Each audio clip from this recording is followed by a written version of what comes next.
You might have a completely new interface on your Nest Hub and not even know it. This video came from a Reddit user named NitroBurr. What he found on his Nest displays was that when he pulled down from the main screen, he was given a very different settings screen. It included some of the smart home controls for the room that the Nest Hub was in, and the setting buttons that you would normally find when you swipe up on this screen as well. What did that mean happened when the user swiped up? Well, they got the quick access menu for all the different apps or actions available on the Nest Hub. So try this out right now on your Nest Hub 2nd generation or your Nest Hub Max. You'll need at least one of those devices and at least this software version. And you will have to be signed up for the preview program, which you can find in the devices settings page and then in device information. Then take a moment and comment down below if you've managed to get this new interface and tell me what you think about it. That'll get you ready for all of the other incredible updates I have for you for your Google gear. Hello Automators, thanks for tuning in again. You know me as Brian from Automate Your Life, and I'm going to automate your life by packing all of the newest features and news from the Google Smart Home team in just a few minutes of video. Google has finally learned what the word stop means. That's because now if the Google Assistant is going on and on, you no longer need to say the wake words and then stop to get it to shut up. Instead, you will find that stop stops it immediately no matter what it's telling you about. Turn off all lights. Turning off 44 lights. Sorry, it looks like Stop. things are... As I do quite often, I recently asked the Google Assistant to show me my reminders, and when I did that, I found that the page had a whole new look. It brought up the reminders I had coming up, but I noticed 2 menu items that I could tap on that let me move between overdue reminders and reminders that I have set up using a place instead of a time. The interface for this is much better because you can tap the checkbox to complete a reminder, start creating a new one, and within any reminder you can change the time or the title. Plus, you can delete it quickly. I think we'll see that format appear in more places on our smart displays, but it's actually already shown up when you ask Google to show you your notes.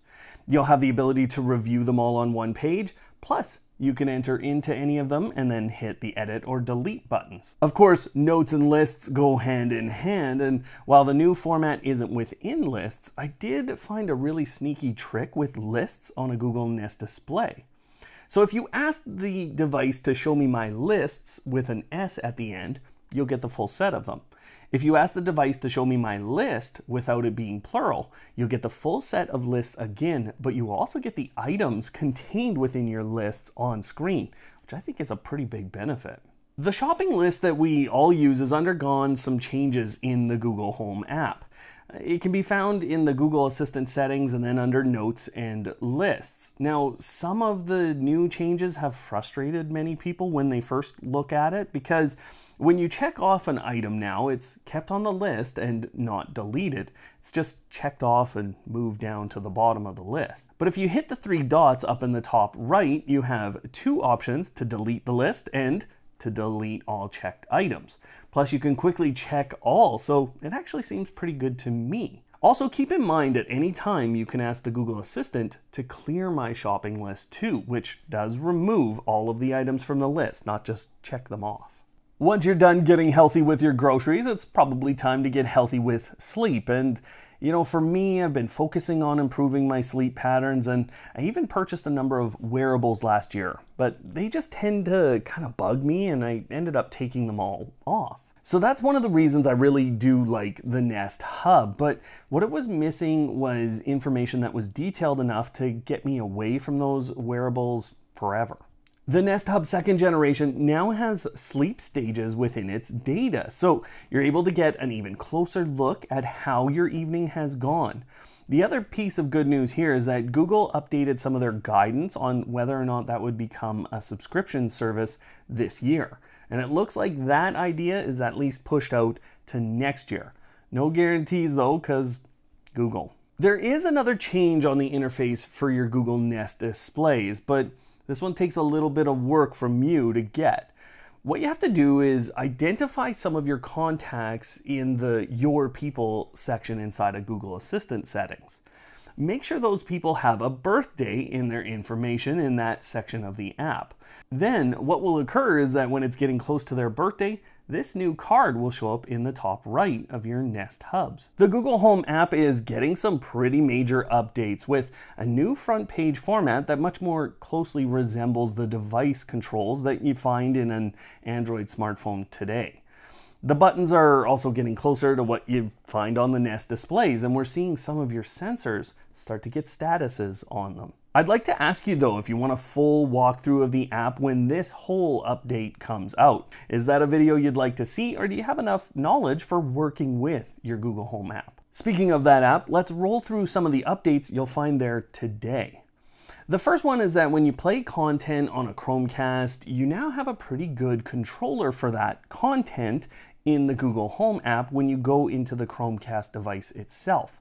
I like the buttons to skip back and forth 30 seconds, and I like that I can drag along in the content to go back, say, 10 minutes.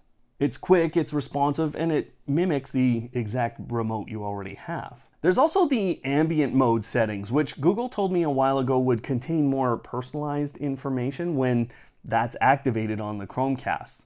They actually told me months ago that there would be a quick way to start music, and the weather and things like sports that were important to me would show up in that mode as well, but I have yet to see that come out. So I'd be interested to hear if any of you have those in the ambient mode settings or on the Chromecast itself. With everybody waiting for Google to finally release some new routine features, they have been making some tweaks in the background.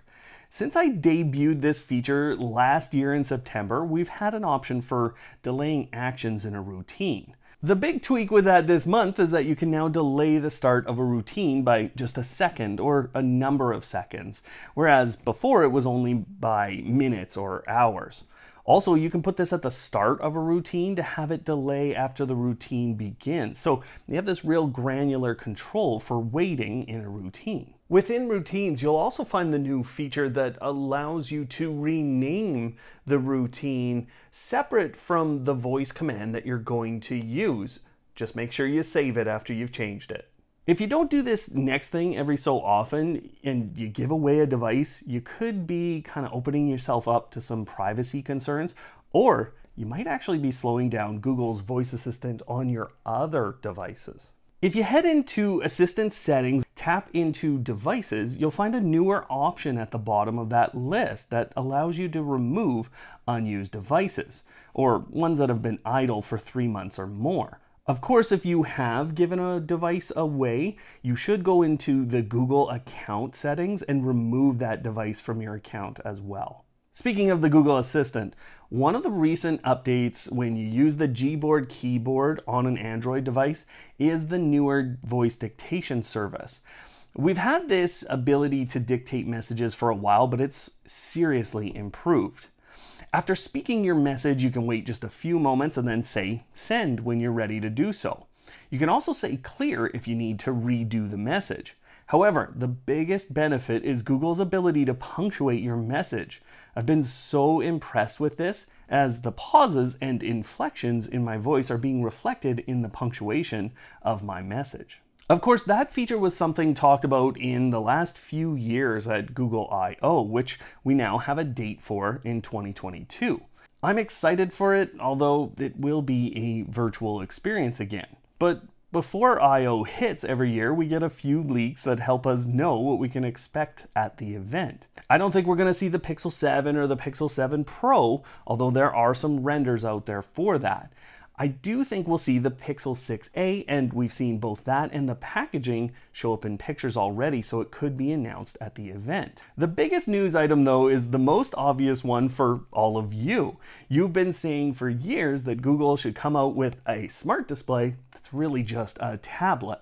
When you combine what I showed you at the start of the video with some news sources reporting that people from inside of Google are saying that we will get what is essentially a tablet with Android 13 as the next Google Nest display, it's highly likely that this device will be announced at Google I/O. We should also see the release of the Pixel Watch, which I think will include the Tensor processor found in the Pixel 6. Plus, I've also heard that the Google Assistant on that device will be able to work almost completely offline, which I think makes a lot of sense and is one of the reasons Tensor is going to be used. One of the problems that might delay all of this is the fact that there has been a delay to the release of what's called the Matter standard. It looked poised to come out in June, but has been delayed at least to September. That could be impactful to the releases of smart home gear for sure, as we know Google's also going to release a new Nest wired video doorbell this year, and I think we're in line for some Google Nest sensors, but all that could be delayed based on Matter. What they have given us some insight into is how Matter will change the setup process for smart devices. Google allowed me to share this graphic with you, which shows the setup of a smart bulb that would normally go into the Smart Life app. Instead, your phone picks up the device using its Bluetooth, and then it knows it's ready for setup. A small card pops up, you scan the required QR code for Matter devices, and then you can choose the applications that you would like to drop the smart bulb into. In this case, and in all cases for Matter, you don't even need the Smart Life app, as you can just drop it into the Google Home app. I'm really personally excited for this change in Matter, but I know that most of you are looking forward to a day when I can say, hey, routines have the ability to start with sensors and other smart home devices. That day isn't today. Now, I know many of you are asking about when Thread will be enabled on Nest devices, but Google has again tied the release of all of that to the release of Matter. I think it's a pretty big mistake, but that doesn't mean I'm going to leave you guys without resources. First off, I have 2 videos coming out that will fully prepare you for Matter, and when they're available, you'll be able to tap on them there. The other video that will help you with this problem is this one, which gives you the ability to start automations with any of your Nest cameras, your video doorbells, your Nest Protects, and every other Nest device. Otherwise, thanks for watching today, and of course, don't hate, automate.